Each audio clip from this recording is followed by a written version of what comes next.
Hey guys, it's Alex VA back here with another video, and tonight's video is going to be the Robin X Listener Part 9. It might get a bit angsty, I don't know, it might, but yeah, let's get into it.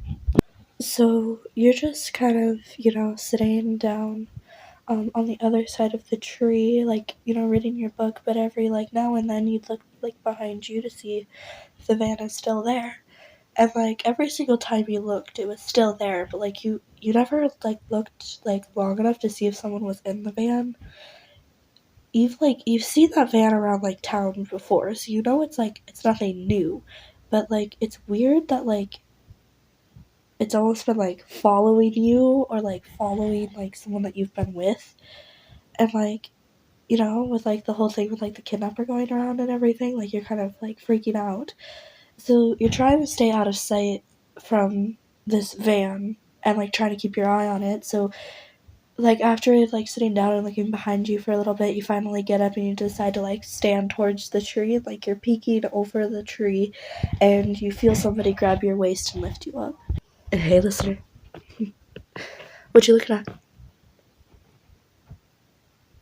There's no van there. I don't know what you're talking about. There's obviously no van there. You're probably just paranoid for what happened. It's fine. So you kind of just turn towards him and you're like, yeah, it's probably nothing, but you for real believe that that van is following you. Or following Robin or somebody. You strongly believe that van is not good news. But Robin, sits down on the ground and you sit down in front of him and he brings out some food. You didn't have dinner yet, did you? Yeah, that's what I thought. Well, I brought your favorite.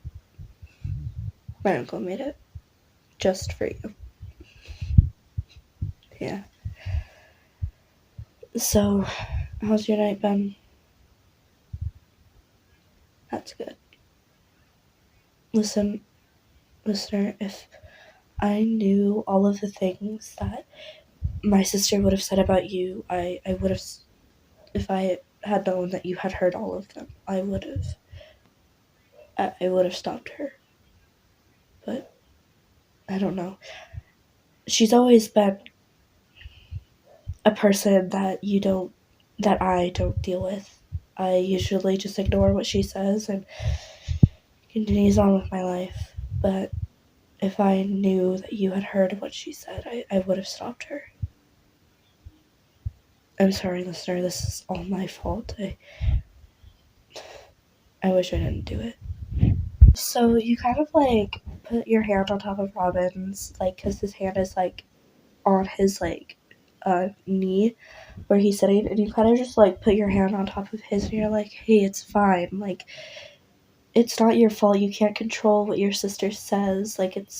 Can't control what your sister says or thinks.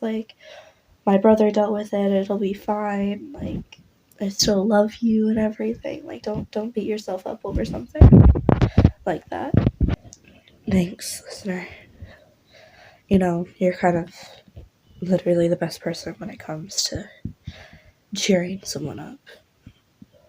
Honestly, before we even started talking, I would watch you from afar and all the little things, even if they weren't that funny, would make me laugh.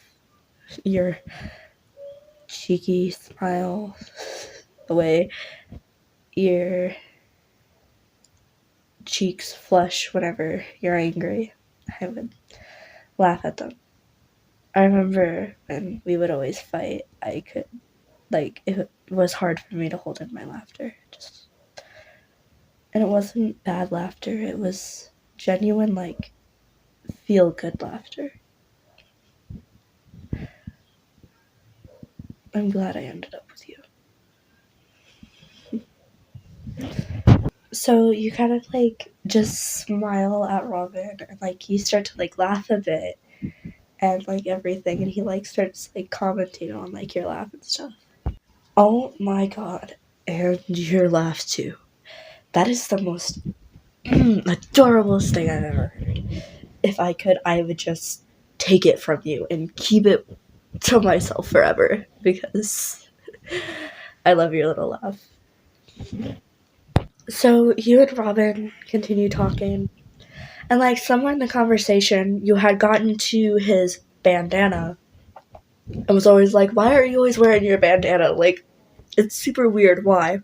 And like you kept asking questions like, "Are you hiding something from me? Do you have like a big ass forehead I don't know about? Like, do you have like a birthmark or a scar right there? Is that why you hide it?" Listener, it's none of those things. I think I started wearing a bandana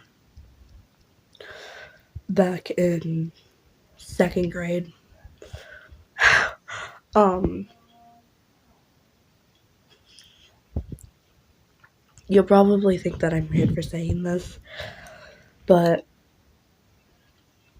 I was a copycat when I was younger. I remember one day my dad was working on his car, and I came out to see him wearing his bandana like I do to keep his hair out of his face. I remember walking up to him and thinking it was so cool. And ever since then, I just started wearing my hair like that. I mean, yeah, it's kind of weird that I don't take it out. I mean, like when I sleep, I do, or like whenever I need to wash my bandana, I will, but other than that, it's what I do. It's what I have been doing for a long time. So you kind of just like look at him, and then you look around and you like tackle him, and he's getting all confused. He's like, "What are you doing?" And what you're trying to do is you're trying to get his bandana because you've been dying to wear it. Like, you've wanted to wear it for a long time. And, like, you finally win. You get it off his head and you put it on your own. Like, you take it, you untie it, and then you put it on your own and you tie it to your head shape.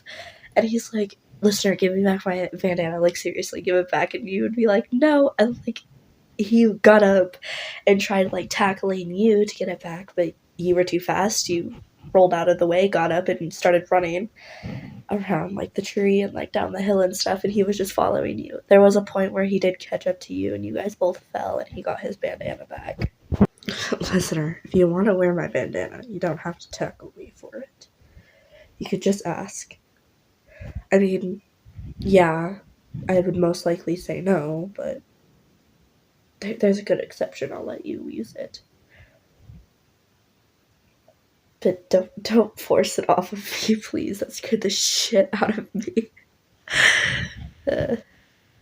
So you kind of like just look at him and you give him like, your cheeky little smile. And he kind of just like, like chuckles at it.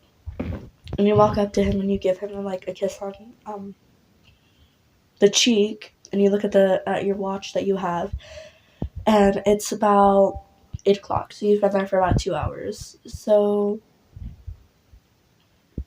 you tell him that you have to leave because, well, you have a curfew like everybody else because of the whole grabber thing. And he's like, "Hey, let me walk you home. Like, I don't want you getting grabbed." And you're like, "I don't think that's the best idea, especially because your mom doesn't know." And he's like, "It'll be fine. Like, I'll just walk you like a block to your house, and then I'll walk back to my house so that way nobody knows. So that way he can, like, still watch you from a block so that he knows that you got safely back to your house." And you're like, "Okay, yeah, we can do that." So you guys start walking, and, like, you guys are talking and stuff. And, like, you guys finally get to about a block until your house. And he just, sits at the curb and waits, like, and, like, watches you and sees you, go into your little drive, or go into your driveway and go into your house, which he knows that you're safe. And then he starts walking on his own. So Robin kind of, like, moves his hand up to, like, the cheek that you kissed, and kind of just, like, holds it there while walking. And he, like, just smiles to himself because, like, you kissed him. Like he was happy. Like all of the other times he was the one to kiss you. You never kissed him. You would kiss back, but you've never kissed him other than the time when you shut him up. And like you kind of just like hold your hand there, and you're smiling to yourself. He's smiling to himself. And like he starts to get all lovey dovey and stuff. And like he's walking and he sees this black van drive past like the street in front of him. And he remembers what you said about seeing a black van before he got there. But he was like, it's just a normal black van. Like, it could have been any black van. It couldn't have been just that black van that just went by. So he got back to his house and he went upstairs to his room and laid down in bed, looking up at the ceiling. Just thinking about you and everything. And he's just sitting there. And the thought of you saying